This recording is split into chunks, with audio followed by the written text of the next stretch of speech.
Hi, Stu Bamey coming to you from Pawleys Island, South Carolina. And in this message, I want to give a brief backstory of what's happening in the Middle East and why it's happening, and how human beings can do such awful things to each other, and where was the church throughout history when people do bad things. You've seen the images, and so have I, of the massacre in Israel, of the brutality beyond description. We've seen how bad can get, the capacity of the human heart to do such evil. It's unimaginable. In 1998, Israeli scholar Yehuda Bauer was invited to speak to the German parliament. And at that time, he said, "I come from a people who gave the 10 Commandments to the world. Time has come to strengthen them by 3 additional ones, which we ought to adopt and commit ourselves to. Thou shalt not be a perpetrator, thou shalt not be a victim, and thou shalt never be a bystander." Now, I'm not advocating additional commandments, but the point is well made. In any kind of bad situation, there are perpetrators and victims and bystanders. I'm fresh back on the heels from another Germany Martin Luther trip that I love to take people to. I've been doing them for 20 years. And on that trip, we do a deep dive into the Buchenwald concentration camp. It's the height of anti-Semitism, Hitler, the Nazis. And man, do we learn a lot in that day to 2 days that we studied the German history and what happened there to that culture and where we find ourselves today. In fact, if I had my dream, it would be that every single high school kid in America would spend a week looking at Buchenwald on the ground there, not just a Holocaust museum, but being in Buchenwald and in Weimar before graduating from high school. Because the parallels to the modern day world are unbelievable. The anti-Semitism, the Nazis, Hamas, the world that we live in of cancer cultures and occupiers and a woke world and genocide and what's taking place in our universities. It's just shocking. Buchenwald, 4 miles from Weimar, the heart of the German culture and government of the day. The gate there, as you enter in from what I say is heaven on the outside to hell on the inside, says, "Yea, dem das sein," to each his due, to each what you deserve. It's like looking out from hell and seeing heaven in the Thuringian forests and countryside that are so beautiful surrounding that place of evil. When they brought a woman back there and they asked her what she remembered, she looked on the ground and she said, "Well, there's grass here." And they said, "So what?" And she said, "Well, there was no grass here because if there were grass here, we would have eaten it. We would have eaten it." And the clock is frozen at the moment of liberation, 3:45 p.m., April 11th, 1945, when Buchenwald was liberated by the 6th Armored Division under George Patton. A week earlier, Generals Eisenhower, Patton, and Bradley had toured Ohrdruf, a labor camp 30 miles east of Buchenwald, a sub-labor camp of Buchenwald. It was the first camp to be liberated by the American soldiers. Eisenhower wrote of that visit, "The visual evidence and the verbal testimony of starvation, cruelty, and bestiality were so overwhelming as to leave me a bit sick. In one room where there were piled up 20 or 30 naked men killed by starvation, George Patton would not even enter. He said that he would get sick if he did so. I made the visit deliberately in order to be in a position to give first-hand evidence of the things, if ever in the future there develops a tendency to charge these allegations as merely to propaganda." Journalist Edward R. Murrow said, "I pray you believe what I said about Buchenwald. I have reported what I saw and heard, but only part of it. For most, I have no words." And I don't want to show you the images that we see there at Buchenwald. They're too horrifying for this video. But they remind me of the description of the acts of October 7th, of the massacre of the Israelis, of those people, where words can't describe the barbaric cruelty of that day. So let's look at a brief backstory of what happened in the Middle East on that day and why it happened and how human beings can do such awful things. And where was the church? Remember, I've been saying history is like a sled at the top of a hill. It starts very, very, very slowly, but it ends up gaining momentum until it reaches a point where it can't stop. Remember that thought, will you? Because I'm trying to give you a brief understanding of what's taking place. As you'll recall, in 1914, Germany started World War I by unexpectedly attacking France. Instead of a quick victory, they entered into a costly war that eventually toppled the German government. And in 1919, the German people signed the Peace Treaty of Versailles, and the Germans paid a high price of reparation. They were political fodder for the European countries, just the average German person. So between 1919 and 1933, in an effort to recover from the war, they formed the Weimar Republic, established the capital in Weimar, Germany, not Berlin, but in Weimar, Germany, where we stay for a week to study these issues. It was an attempt at a democratic state. Weimar became the capital. In 1929, then, as they're a capital and trying to establish this democratic state, there was this worldwide depression. Along with that, in Germany was immorality, transsexuality, an androgynous society. The movie Cabaret tries to define or portray that. 1931, Berlin, the huge moral and cultural decay and decline of the people. At the same time, in 1920, a Bavarian paper hanger joined the German Workers' Party to fight for wages and the rights of the average German working class. This paper hanger rose to leadership. At the time, the party changed its name to the Nationalist Socialist German Workers' Party. The acronym, Nazis. This paper hanger eventually became a leader and attempted a coup of the government and landed in prison, where he wrote a book called Mein Kampf, My Struggles, a statement of his political ideology. His name, Adolf Hitler. Concurrently, in 1930, as the Nazi Party was rising to power, the president of the Weimar Republic, Paul von Hindenburg, appointed Adolf Hitler, who had been recently released from prison, as chancellor because of his great speaking gifts. You see, Hindenburg wasn't a great communicator. He needed a voice for his government. Interestingly, many Catholic and Protestant clergy applauded the appointment of Hitler. In 1933, the government passed the Enabling Act, giving it enormous power in times of crisis. It's at that time that Hitler begins to take over the media, propaganda, the educational system. You've seen images of Hitler's youth in their brown outfits, and the universities. He knows how to capture the leaders of the population of the country. Speaking of the population, in 1933, there were 60 million people in Germany, 40 million Protestants, 20 million Catholics, and 60,000 Jews. It's at that time that Hitler proclaimed the final solution to the Jewish question, which was the elimination of Jews in Germany. At the same time, Germany began to invade Poland, which started World War II. Now, keep in mind that at the time there was widespread anti-Semitism throughout Europe, even though the term wasn't used until after World War II. But there were deep roots of the hatred of the Jewish people, dating back to the Roman Catholic Church and Pope Urban II, who in 1097 called for the First Crusade to free the Holy Land from the Arabs and the Jews.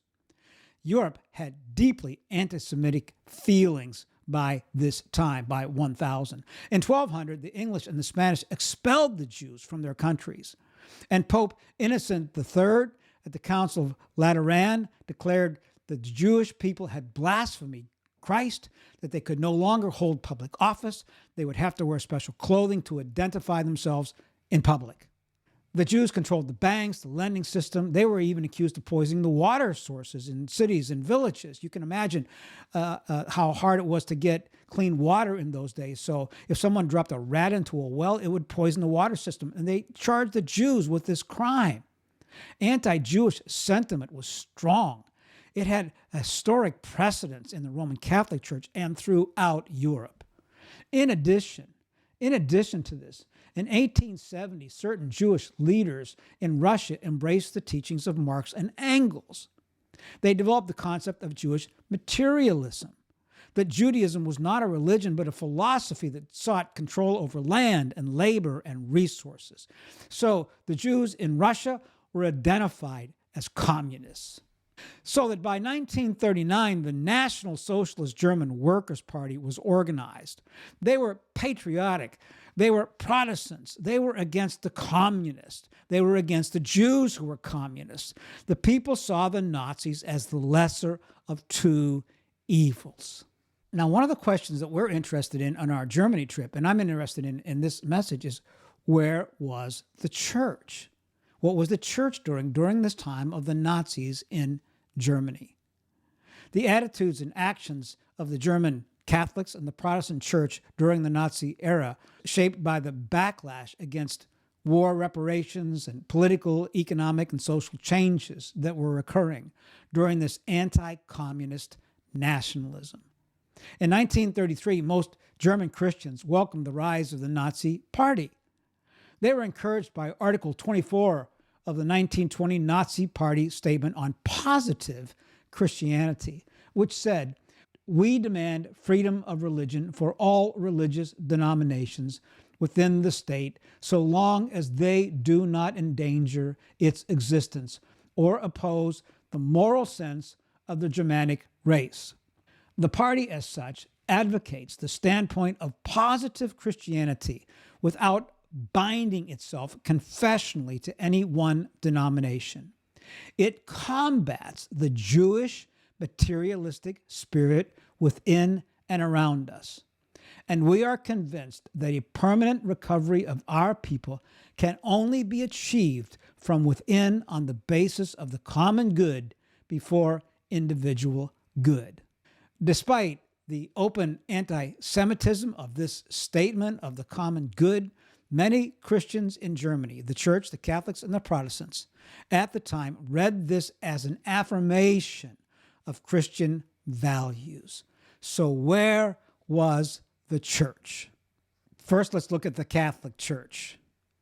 The dean of Magdeburg Cathedral said about the cathedral's Nazi flags in the church, "Whoever reviles this symbol of ours is reviling our Germany. The swastika flags around the altar radiate hope that the day is at last about to dawn." And one priest wrote, "Hitler became, as it were, the wonderful transparency for our time, the window of our age through which light fell on the history of Christianity. Through him we were able to see the Savior in the history of the Germans." This is a Catholic priest. You see, before 1933, some bishops prohibited Catholics in their diocese from joining the Nazi Party. But the ban was dropped after Hitler's 1933 speech, in which he described Christianity as the foundation for German values. That's why we often see photos of Catholic clergy and priests and bishops and Nazi officials like Joseph Goebbels giving the Nazi salute together. At the same time, the SS leader Heinrich Himmler secured restrictions on Catholic pilgrimages, bans on Catholic marriage, parenthood classes, Catholic youth groups, and monasteries. Yet in Rome, Pope Pius XII is still criticized to this day for failing to speak out publicly against the Nazis and their atrocities. So what about the Protestant church? Well, the Protestant church was the German evangelical church, the state church. It viewed itself as one of the pillars of the German culture and society. They had a theology and a tradition of loyalty to the state. And at the time, the state church developed two separate movements under the German evangelical church. The German Christian church developed two streams to it, the German Christian church and the German confessing church. In 1934, the German Christian church emerged within the German evangelical church and embraced many aspects of the Nazi ideology. It wanted to create a national church that supported the Nazi version of Christianity led by a political leader. In 1934, the German confessing church in the German state church emerged in opposition to the German Christian church. Its founding document was the Barmen Declaration of Faith, written by Swiss theologian Karl Barth, against the German Christian church. And it declared church allegiance was to God and God alone and to the Holy Scriptures, and not a worldly political leader. Now, having said that, the confessing church and the German Christians remained a part of the German evangelical state church. The result was simply a debate within the church between Nazified German Christians and the confessional church. But both sides decided their number one major priority was to avoid any conflict with the Nazis, to seek peace as the final solution to the issue of the church and the state. Most church leaders didn't want to take the risk of losing the privileges of the church's connection to the state. And in this sense, the church refused to get involved. At the same time, many lay people retreated from the church and simply stood by. The general tactic of the Catholics and the Protestants was caution. There was no public opposition to anti-Semitism. There were individual Catholics and Protestants who did become involved in the rescue and resistance activity, but the church leaders and the ordinary Christians remained remarkably silent. They didn't want to create problems. So when Germany went to war in September 1939, both the Protestants and the Catholics joined the military, and they wore belt buckles with both the cross of the swastika and the phrase, God with us. Interestingly, one group refused to compromise. Of all the churches in Germany, you know who that was? The Jehovah's Witness. They were imprisoned for their refusal to serve in the military or give the Nazi salute. But the church leaders largely retreated in fear. They complained in private, but most of them remained silent. Most Christian leaders and believers were bystanders. So you'll recall the words that I began this message with from Yehuda Bauer to the German parliament. Thou shalt not be a perpetrator, thou shalt not be a victim, and thou shalt never but never be a bystander. We have those three options. We can be perpetrators, we can be victims, or we can be bystanders. Holocaust scholar Victoria Barnett wrote, "The genocide of the European Jews would have been impossible without the active participation of bystanders to carry it out and the failure to intervene to stop it."